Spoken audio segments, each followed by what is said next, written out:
Hi guys, welcome back to series 6 of Here from the Alchemist. Super glad because we are today with Nishtha, who's a yoga teacher. She came from an extremely hustle background culture to what she's building today is absolutely fabulous. Nishtha, why don't you give your own background? Thank you, Ankita. As you described it. So I'm Nishtha Bijlani and I'm a yoga teacher, wellness counselor, and I curate wellness experiences. So it's been a beautiful 10-year journey with yoga. And I could have never imagined this life today. I would say yoga found me at a time when I was at my lowest and probably seeking for something like this. So it was so timely. I was living a life which was, of course, really hectic, but thankfully, I soon realized that that's not what I want to be a part of, and I allowed yoga to, take over eventually. Yeah. No, I feel I always try to kind of have yoga as a part of my life. Just there are times where I go into doing something else, but I feel a lot of relief with the breath work, with the entire thing. So want to learn more about it. So if you don't mind, I'll ask a few questions regarding yoga. First, you work with so many people who feel burnt out. What's the first sign someone really needs to kind of slow down? When I find myself having a conversation with them, and there are two things I see: too much restlessness, find it really hard to even hold that conversation. Right. And when I see that it's so hard for them to even maintain eye contact, that allows me to see that their mind is so busy that they don't have the time to, be with themselves. Super interesting. So, yeah. Oh wow. Okay, I am going to hold your eye contact now. But very interesting. I feel that restlessness in conversations come very easily. I just met somebody who was again a breathwork teacher. The first thing when she met me, she was like, Ankita, you breathe so shallowly. And I was like, huh? And she was like, no, you're not taking deep breaths. And since the time it's just been 2 days, she told me this, and I realized, and I was like, okay, yeah, I am not taking deep breaths. I just like breathe for the heck of it. And she gave me these tapes to actually put it on my mouth. Have you tried it? Is it for sleeping at night? No, it's not for sleeping. She was like, for you to just be mindful if during the day, if you can put the tape for 5 minutes and just see to it that you pay attention to your breathing. Yeah. I mean, there are small techniques sometimes that makes you realize that you're just hustling and doing things and not even breathing properly. So yeah. So the next question I have for you is how has your own yoga practice changed your relationship with being busy and getting rest? So again, before getting into yoga, that was exactly what was happening with my life, right? I had no control over it. Yeah. I was made to be busy, and I was made to not look forward to rest. So it was the culture, the corporate working culture that was around me. So it was very easy for me to gravitate towards this. It was after yoga I realized how okay it is to not feel anxious all the time, because that was a very familiar feeling, to come into a state of being easy and realizing that ease is actually my natural state, and anxiousness and busyness is not my natural state. So yoga helped me to understand the difference between what is actually my natural state versus what's not. Oh, and how much time did you feel like it took you to kind of understand this, that yoga is kind of helping you gravitate towards your natural state? I guess if a person is very open to accepting, it can happen very early on. Okay. At first, if you win a very fast, busy, anxious person, you may find it hard to give into it. You may resist. Your body, your mind may resist to the slowness. So it may happen. So it may take a longer for that person, but eventually, as you allow it to take over, it may take 1 class, 2 classes, then it doesn't end up being something that is restricted to that 1 hour class. It's something that you carry with you even after.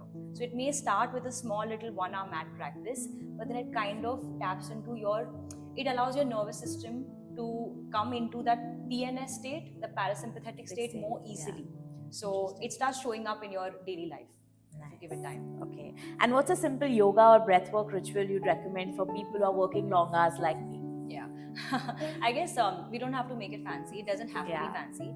Starting with just being aware of your inhale exhale through the nose. We don't even realize we're mouth breathers. So just inhalation and exhalation through the nose. Once you get comfortable with nose breathing and being aware of the inflow and outflow, you can start adding counts to it, which is actually known as Samavritti Pranayam or equal breathing. Okay. Wherein say I take 3 counts to inhale, 3 counts to exhale.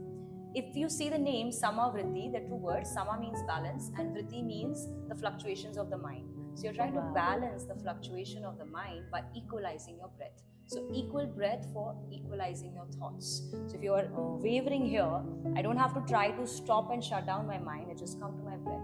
3 inhale, 3 exhale, and then I create the same balance in my mind as well. Correct. I've read about box breathing as well. So I think it's box a similar breathing, yes, similar, but the concept. traditional name would be Yeah. Samavriti Pranayama. Yeah, Yes. got it.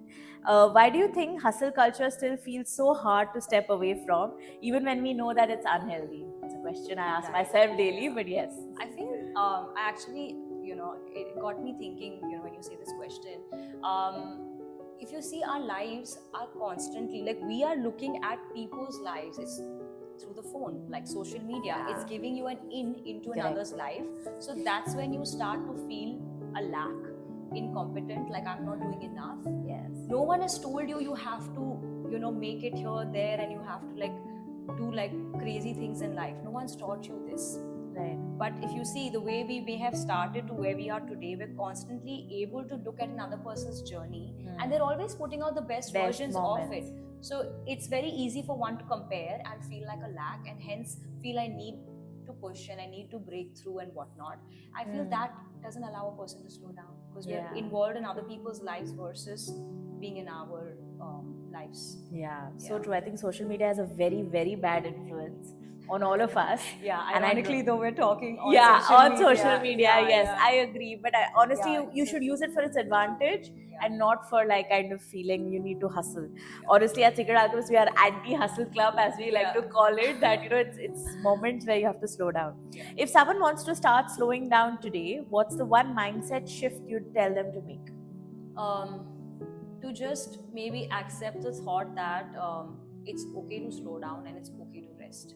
I can relearn what it is to rest, to be easy, and to receive. I think the fact that we don't have that tuning, like so many times when I see people in my class, just to get somebody to relax, which seems like a very easy human quality, is not. So today we've reached a point where we have to relearn what it is to rest and relax. So to tell yourself, I have the permission and I'm allowed to slow down. I think if you have that thought and intention, we can move towards this direction. I myself am guilty. I think when I sit down that 5 minutes to do meditation, I'm sitting, but I'm actually making my to-do list. In so your head, so I sometimes often wonder, and you have no idea the number of times I've Googled on YouTube how to do meditation, right?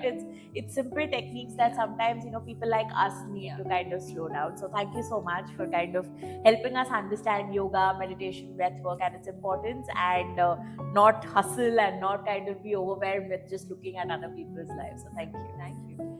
So Ankita, I've always been very intrigued about aroma, fragrances, scents, or even essential oils for that matter. So since you understand the space so well, if you can help even the viewers understand what is how does aromatherapy really help us to slow down in daily life? So how yoga and meditations are also very key in kind of helping an individual slow down. I feel aromatherapy also plays a very important aspect. There are various ways in which you can incorporate aromatherapy or essential oils, but I just feel it just helps you to slow down and be in the moment, right? When you apply an essential oil in any form factor, whether it's in a roll-on, whether it's in a diffuser, in that moment you are smelling, you are with yourself, you're smelling that fragrance. Of course, it has a scientific background of when you inhale the essential oil, it triggers your limbic systems. It kind of sends signals for your brain to calm down, to kind of balance your hormones as well.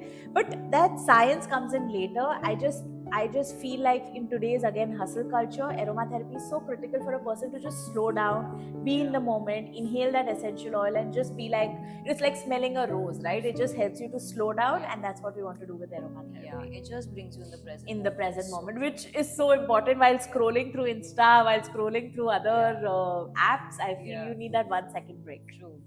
Very nice. And so what are some of the scents you recommend for people who struggle to switch off after work? Their mind's racing after work. Yeah.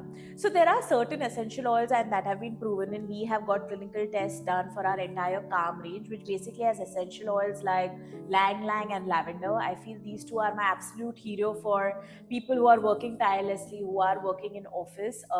I feel when you come back home, if you can use any of our Calm range, or even if you can just buy a lavender or a Lang Lang and use it, say, in a diffuser, diffuser, right? Or you can just kind of open the bottle, put it on a handkerchief or something right next to you and inhale that essential oil. It's known to reduce your cortisol levels, right? So for example, even our Calm range, we did a clinical study where the cortisol decreased from 16 to 8 after using these set of essential oils.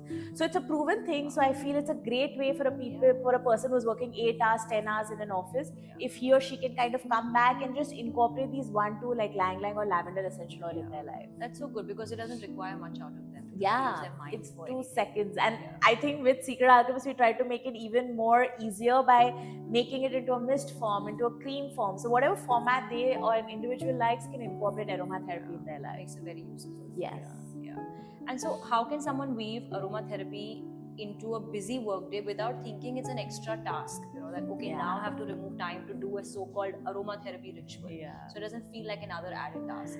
So unfortunately or fortunately, people want quick fixes, right? Like they also want form factors which I don't have to spend too much time with. So you will not believe I started with a roll-on when I started my brand, roll-on, because I thought it'd be easy for a person to carry. They can carry it with their in their purse, and I still feel like that's one of the favorite form factor for any consumer for me today. I myself speak to so many consumers. I call them and I realize that it's a small roll-on. It helps them to remove it, carry it with them, be it in their back pocket, in their purse, in their car, in their office, they keep it. And it's that 1 second break, right? So they use that roll-on, they inhale that essential oil. It's very easy, does not take much space, does not take much time, and it's scientifically proven to kind of help you, with whatever state you are in. So we have something for anxiety roll-on, we have something for a stress relieving roll-on, for better sleep, even for like nasal congestion. So depending upon what you need, we have a roll-on for it, and I feel that is very intuitive, very easy to carry, and very easy to kind of try out aromatherapy for the first time user. Right. And it doesn't even feel like a task anymore. Yeah. You look forward to it. Yes, absolutely. I mean, I do. I feel like whenever I'm getting overwhelmed, I'll pop that roll-on out and use it. Yeah. And which is what we wanted to kind of give an everyday individual to kind of have that escape for that 1 second. Yeah. Very nice. Okay. So, do you have a personal aromatherapy ritual that helps you to deal with stress and anxiety?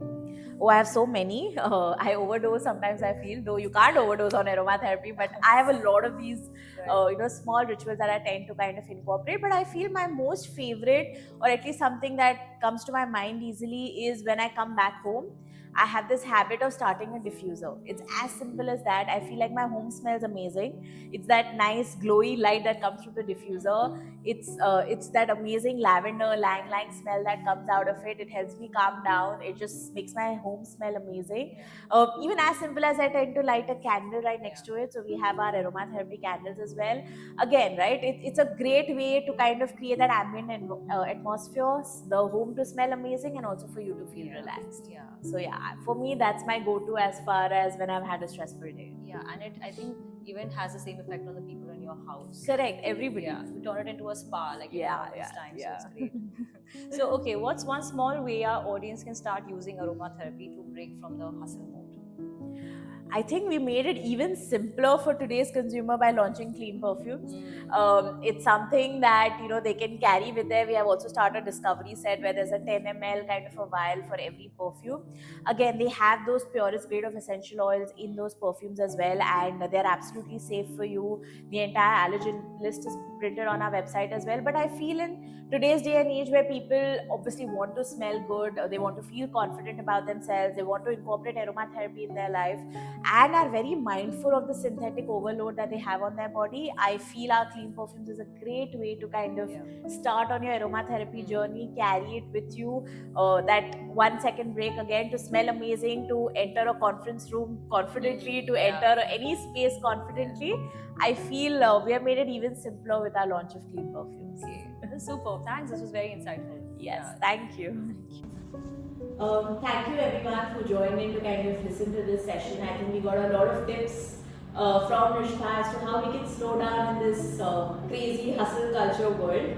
Thanks to aromatherapy, thanks to yoga, thanks to breath work. There are these small moments that helps you to kind of be mindful of your breath work, be mindful of slowing down in that moment. So thank you so much for joining us and helping us understand your journey and learn from us as well about aromatherapy. Really grateful for this session. Thank you for having me. It was so insightful to know about aromatherapy especially.